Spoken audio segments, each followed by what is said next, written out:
Welcome to Resistant AI's event series, where we will arm you with the knowledge you need to fight today's increasingly sophisticated financial criminals.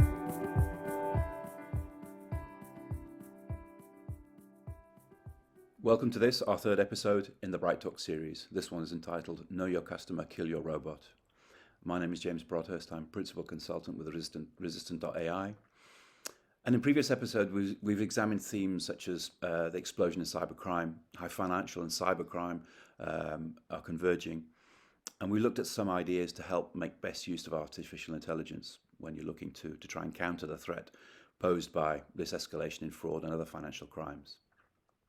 Just a reminder, if you want to raise any questions during this session, then please use the questions panel at the bottom of the screen. That should be visible if you're not in full screen mode. And for our panel today, I'm really pleased to be joined by Einat Zvieli-Efrat, who is Senior Director in Operations at Payoneer. Payoneer, the global digital commerce technology company. So welcome, Einat. Thank you. Very welcome. And we also have our own Martin Rihak, who's CEO here at Resistant.ai and also now a veteran of the Bright Talk series. Martin is one of our key founders, and prior to starting Resistant in 2019, he co-founded and built Cognitive Security, and that company later became a part of Cisco, so became the Cisco Cognitive Threat Analytics Platform. Welcome, Martin. Nice to be with you again. Thank you. I'm going to ask Einat in a second if you wouldn't mind just telling us a little bit more about Payoneer. Today we're focusing on identity. And what do we mean by that? Well, we're going to look at how vital it is to have a grip on the identity of the consumers that we are engaging with, as providers of digital services. We're living in a highly digitalized world. Unfortunately, a world that is sadly rife with bad actors who are intending to defraud us or attempt to launder money. Knowing who you're dealing with is really important. It's also a massive challenge, one that requires innovative solutions and solutions which strike the right balance at all times between efficient customer service, customer satisfaction, and of course financial crime prevention on the other side. And these are some of the themes we're going to look at today. Right, so let's make a start. Einat, if you don't mind, if you could kindly tell us a little bit more about Payoneer, what you do and what your organization does, that would be great. Thank you. Okay, thank you very much, James. Happy to be here with you all. So as mentioned before by you, I'm a senior director at operations product in Payoneer. Payoneer was founded at 2005 in New York. Our current CEO is Scott Gallith, joined to the team in 2010. We operate in over 190 countries and territories and have more than 5 million users around the world. We have in our big team 1,900 employees in 25 offices around the world. And we work with businesses with all sizes, from the individuals in Bangladesh through the world's largest brands like Amazon, eBay, Google, and so on. Since 2005, we are working extensively in building our broad ecosystem around connecting marketplaces, small businesses, merchants, freelancers, gig workers, manufacturers, banks, suppliers, etc., into the e-commerce ecosystem as we see it. We are public since June 2001, trending in the Nasdaq under the ticket Payo. So if I can say in few sentences what we are actually doing, we help our customers grow. We help making the world a place where we can actually allow people trading each other without the barriers of being in the same country, in the same currency, and actually in person know each other. That's great, Einat. Thanks very much. 190 countries, that's pretty impressive. So you're going to have perspective on not just different types of participants in what you could call the payment cycle, but also a lot of geographical variance as well. And hopefully we can pick up on that again during the session. So to continue, maybe talking a little bit more specifically now about how you onboard customers and how fraud is affecting their. In your role, which is is very operational, maybe you could tell us a little bit about the more recent trends, more recent times in terms of what kind of challenges you're seeing when you're developing relationships with your different types of customers Okay, so we see everything. We see from a traditional fraud on documents to identity theft, the online shopping fraud, debit credit theft, and everything that is in the middle. Definitely, we see a high trend of identity thefts in the last 2 years or so. And the statistics are showing the trend in our daily lives. We can see in document forgery that there is a serious mass registration trend that is happening now. So it's not only the first document that a fraudster is trying to impact, but definitely around serious and really manufacturers of serial frauds. We see blank templates trends. That is something that we haven't seen in the past, where people are actually purchasing blank templates and running manufacturer frauds around them. The fraudsters are very smart. They are set up as mini startups with smart people writing algorithms and cooperating between themselves in order to achieve the highest impact that they could do from their perspective. We see that fraudsters are also taking advantages of geopolitical crises like we are exploring now, and where compliance regulations need to change rapidly. A lot of fraudsters are going into this arena and trying to see if they can win over businesses like us. No, it's interesting. I mean, we're living in interesting and difficult times, you know, even before, you know, the very recent happenings. And it's all, we always see this when there is some kind of global challenge, whether it's a recession or fraud rates always go up because fraudsters are there to take advantage of you know, the difficulties we face in life. So I think that, you know, now is not any different. We're going to touch on a little bit in a second with Martin the kind of the how this is happening. Just to understand a little bit from one of the things you said earlier, when you're looking at developing a relationship with a new customer, I guess you're looking at different types of documentation as well. I mean, ID documents, but also other types. Is that correct? Yes, we see a strong trend in compliance, asking more and more documents around verifying the identity. So it's not only IDs, it could be proof of residence or any kind of document that will prove the identity of the customer.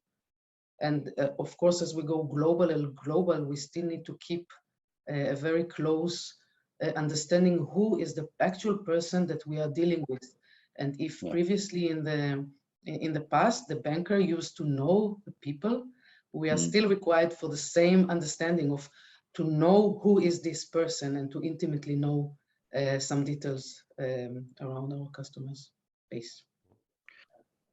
And I know when we were preparing for this session, you mentioned quite an interesting case, you know, where you have not just hard fraud, as we might call it, so people actually stealing identities and using them against Payoneer, but you also have the cases where the people you're dealing with are actually, you know, genuine customers. It's just that they have to manipulate some data. Maybe they have to,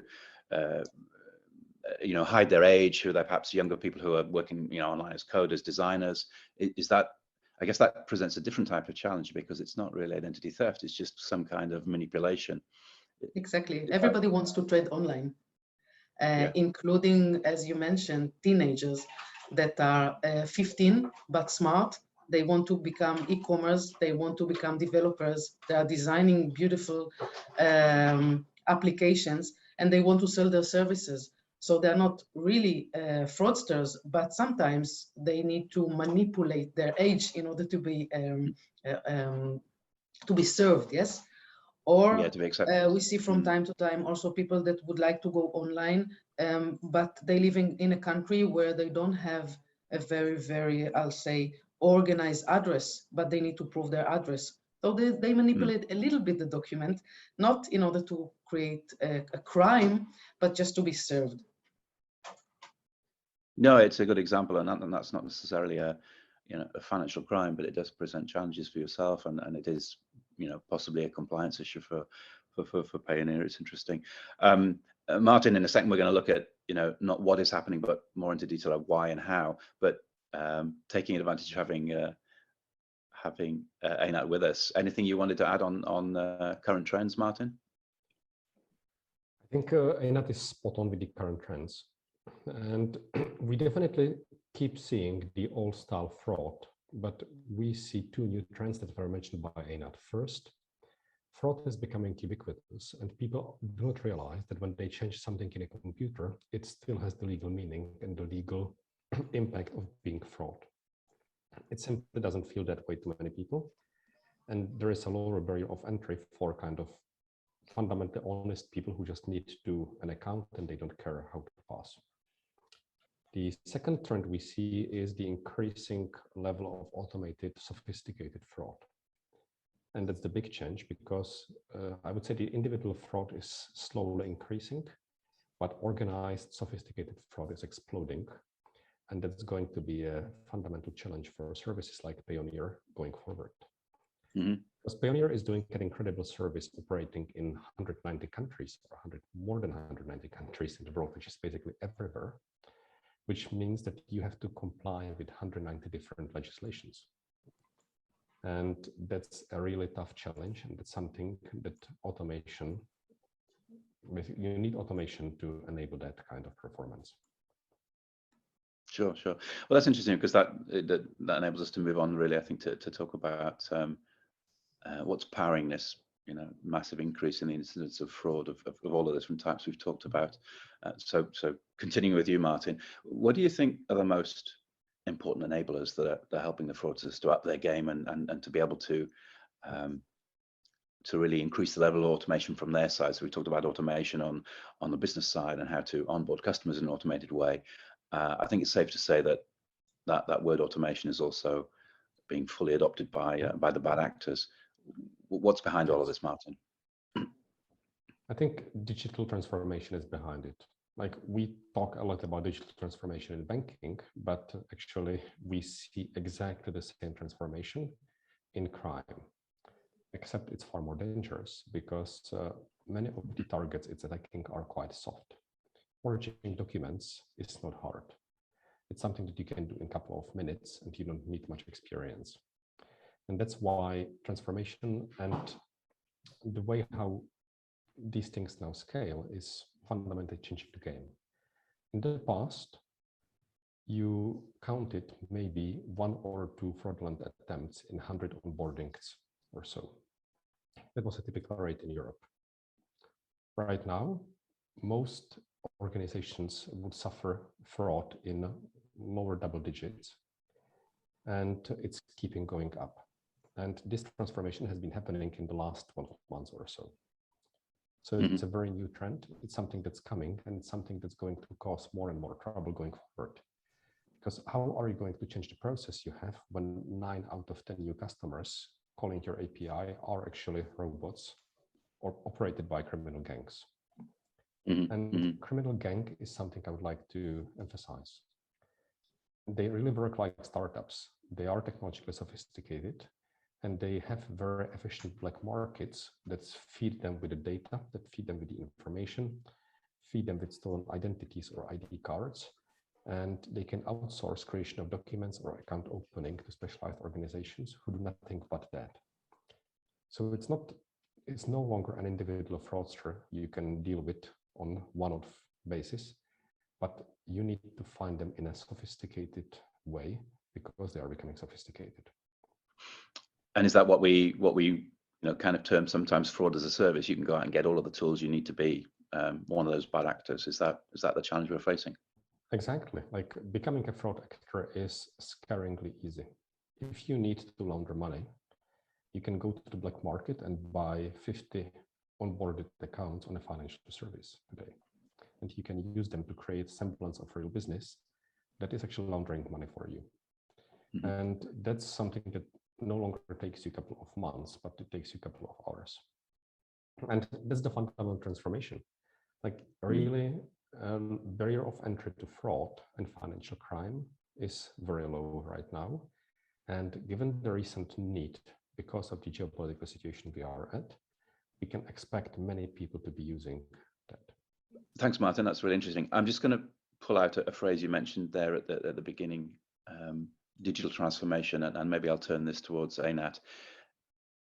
Do you think that the fraudsters are being successful in terms of their own digital transformation? Are automated attacks something you're seeing more frequently now, Einat? How do you see it? So we definitely see more attacks, and it's not only a technical leap the fraudsters had made. They're also fully aware of the compliance regulations, the onboarding processes. They are very agile in their ability to adjust to different circumstances that we see. In Payoneer, we invest a lot of efforts in order to make sure that we have a full suite in a blend that is from capabilities that we build in-house by our by our dev teams and by our risk team, and also by interlocking with different third parties like with Resistance AI. We are trying, and fortunately we are succeeding to be one step before the fraudsters. But we definitely see the trends of making fraudsters are trying to be much stronger. Okay. Just to switch back to Martin, Martin, is what Einat has just told us there? Is that what you're seeing across, our customer base? Is this now have we seen a shift change in terms of the level of automation and the volume of attack? So it's definitely true, and we see this across the customer base. I would say that Payoneer is one of the institutions that are at the forefront of the transformation, and they are keeping ahead of the wave. What's scary to see is when a traditional bank that didn't invest into digital transformation and onboarding gets hit by 100,000 onboarding attempts in a day, and no one knows what's going to happen. Do they close all those accounts? Do they keep them open? Do they manually triage them and find out the 500 legitimate ones and separate them from the rest? How do you do this? Do you have everyone in the bank manually sift through the files they have sometimes on paper? Like some traditional organizations, when they transform digitally and they do it halfway, but they don't go the full way, they can get hit with very unexpected challenges they don't really know how to react to. And also, that's often when they become our customers. And that example you mentioned, I know, is a real one. I mean, of more than 100,000 sort of not just modified, but actually digitally created pretty good IDs we saw used in a single attack, didn't we? I shouldn't comment on specific numbers, but these attacks are definitely commonplace. And high volume. And high volume is really easy today. Yeah. Because if you have a proven way which checks all of the compliance boxes, as Einat said, how to create fake identities, and if you know how to do this technically, why, if you have the supply of the identities on the black market, wouldn't you just hit the for cycle 100,000 times instead of 10,000? Because if it gets through, it's very cheap, and you can immediately sell them on the black market to someone else. So you create a commodity, you can trade the commodity, and you walk away with the money. Thank you, Martin. Very interesting.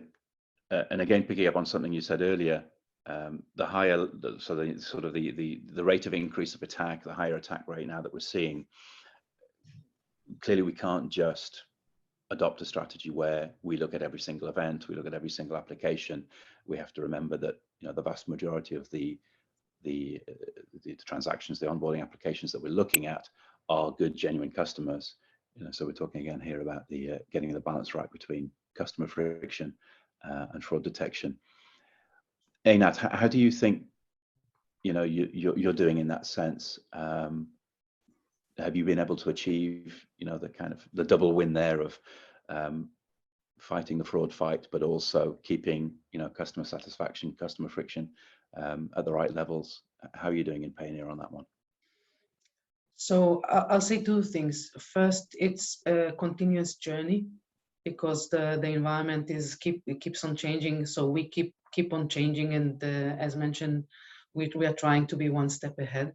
And it's not one team's effort.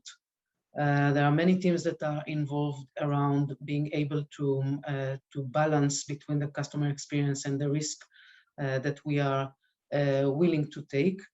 I can say that we are constantly improving not only our technologies, making sure that we are using as many as data and models and tools and verifications, but together with resistance, we are trying what we call to shift left.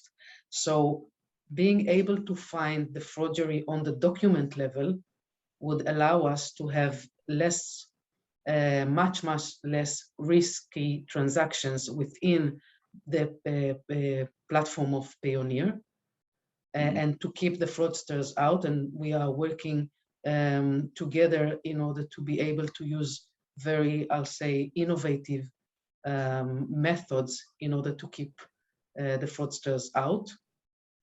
And we are checking ourselves every day with data, continuously closing the loop around how we perform. I can say that also the human factor is something that we constantly look in, how to guide our analysts in order to be able to be more, I'll say, knowledgeable, skilled, and not preventing good customers from getting in. So it's a constant balance between practices, skills, technology, and so on. Let me interrupt. That's a really interesting point. Sorry, Martin, go on, sorry. Let me interrupt Einat here. Like, Einat just said something incredibly important, because in many of the traditional financial institutions, they are organized around compliance. You have specific departments that are dedicated to make sure that you are compliant with regulation X and you deliver on checkboxes Y, Z, and so on.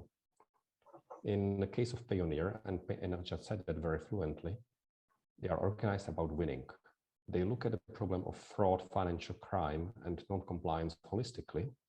Everyone works together as a team, and their objective is simply to get rid of it. And this is really important. And that's the kind of transformation that many organizations still have to go through. Because if you get into the winning mindset, into the mindset that you must combat crime and that it can be won, it changes the organization culture in a fundamental way. And that's the kind of customers we love to work with. For sure, for sure. And is it safe to say there in sort of summary that the way we use our human resources is shifting now, so that we are able to do, the machines are able to do some things very, very well, but on the, by the same token, there are certain things that we want to perhaps use perhaps more highly qualified human resources for. Is that a kind of a true statement from your side, Einat? Have you seen a shift in what people are doing within Payoneer in terms of fraud prevention? Definitely. First, they need to know how to treat the verdict of the third parties that we're using, and second, humans will always be relevant because we need some control groups on the system. The AI might have bypasses and blind spots that we as people will find it very easy to detect. So we have a sophisticated operation, and we keep some of the control groups there in order to make sure that we are giving a good service to our customers and keeping the risk level low. We are also in constant feedback, closing the loop with the vendors that we work with. So it's not a one-time deployment project. It's a journey going together. And this is something that we see in Payoneer as something that we really concentrate in, how to build long-term relationships with our vendors to make sure we are successful. No, it's a good point. And I mean, I think the word project is really, really badly used. It is an ongoing relationship. You can't stand still, and it's very rarely a question of one single solution, one single machine learning model. It's taking together as many pieces as you can actually manage, and using those in the most effective way, and never standing still in terms of innovation. Martin, a related topic here. I know we're working with Payoneer on what we sort of term automated decisioning. Maybe you can tell us a little bit more about that. Yeah, absolutely. It's exactly striking the balance Einat named.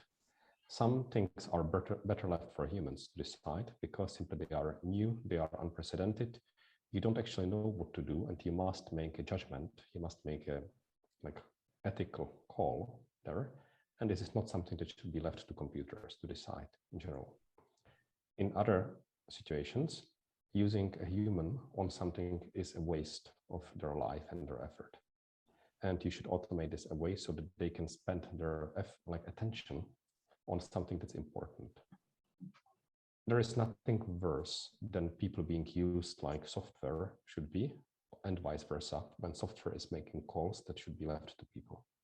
Is this something that you feel confident now in using, sort of that auto approve of documents that you feel confident in, and does that then help you free up the resources for more important tasks of the type Martin was mentioning? So again, it's a journey, okay? In some scenarios, we feel that we reached a level of certainty that we can definitely implement. In some scenarios, we are still exploring what is the right balance and what is the right combination between the technology and between the human factor. The technology is enabling us huge powers, but as was said by by Spider-Man, with great power comes great responsibility. So we try to adopt this practice here, or we adopt this practice here as well. So we will not be so, let's say, quickly on a full auto-decide journey, and we learn the scenarios carefully. When you have this kind of responsible approach, you first identify the areas that can be automated safely. You automate them and you see what happens, because quite often the fraudsters would invent something smart and get around the new automation, and then you improve it. And progressively what emerges is what we call the defense in depth, where you have successive layers of security that are built not only on your capabilities, but also reflect the capabilities of the fraudsters and the criminals that are targeting the system. And increasingly, you make essentially an adaptive tar pit for the bad guys, and you build a bridge over it for the good guys so that they can just get subscribed and start using Payoneer as quickly as they can.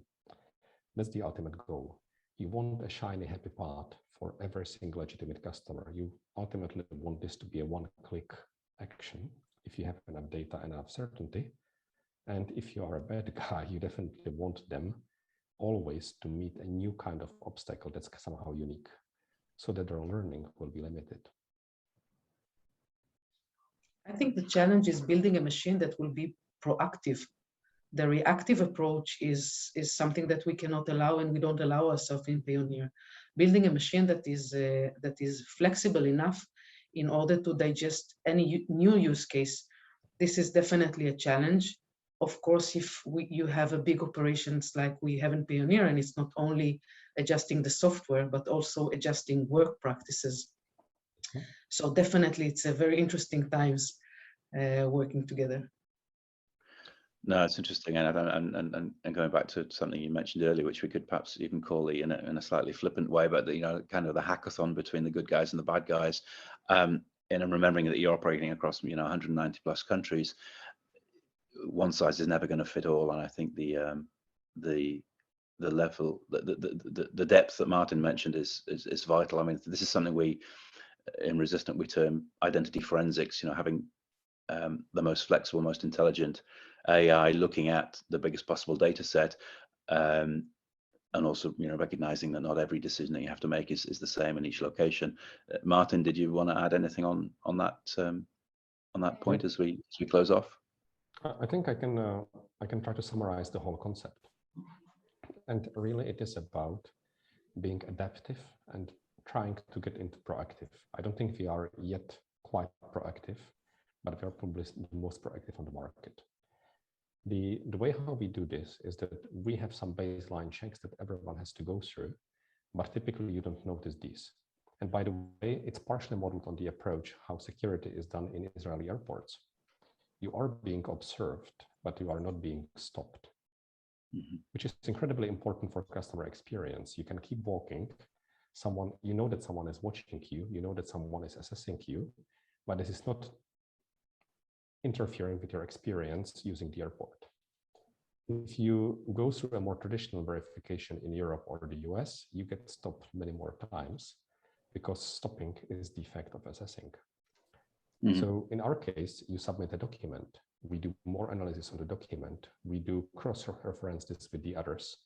We try to identify and verify the hypothesis that you could be some kind of fraudster or automated system that's submitting the document, but you don't notice that. We do all of those checks in the background. No one needs to know about it. Obviously, you get GDPR notifications and so on, but your customer friction doesn't increase. So this is how we use AI to make a customer journey more palatable, because we want customers to be happy. On the other side, if we see something that casts a shadow of doubt on that application being legitimate, we start digging deeper. We go through the digital trace left by the onboarding process, and we can associate that. After that, we can associate the behavior of the accounts that happened before that were similar in one aspect or the other, and we try to mimic the work of the investigators using the data that's already in place. Again, not interfering with the customer journey or asking any human intervention. And only if we see something that's really sticking out, we give it to a human to decide, because we say this is a new case. In some cases, we can already make a decision. We know that this is an automated process. This is not a human. It shouldn't have human rights. And in that case, it gets rejected automatically. So this level of automation, which happens behind the scenes and which makes the journey smoother, is where we see the future. And it's all about the capability to use the data efficiently in an automated way. Great, Martin, thank you. Yeah, so the my summary there is from reactive to proactive, and that's a journey which probably we will never complete, but we're certainly with the help of partners such as Payoneer, we're able to bring our tech to the challenge. I think our long-standing relationship with Payoneer is a really good example of how together we can move along that path from reactive to proactive. Einat, we've taken up a lot of your time. I don't know whether you had any further final thoughts as we close the session. Anything else you wanted to add? Thank you for having me. And okay. Curious about the future. Yeah, the future will arrive, as we say, and I think we're with the kind of partnerships we have, hopefully we can have a chance of being ready for it. So massive thanks to Einat, thanks to Martin as usual, thanks to both of you for your time. If anyone has any questions they haven't submitted, just a reminder, you can do that in the panel underneath the main screen here. And just a quick call out to our next session, which is focusing more on financial crime compliance. So our next session is going out on the April the 7th, entitled Launderbots, or Why Your AML is No Longer Fit for Purpose. So we're looking forward to that one. Again, thanks to the panel. Thanks for watching. Thanks for listening. And we will be in touch again soon. Thank you. Thank you for attending. Please visit our Bright Talk channel where you'll find details about our other events. Please be sure to rate this session.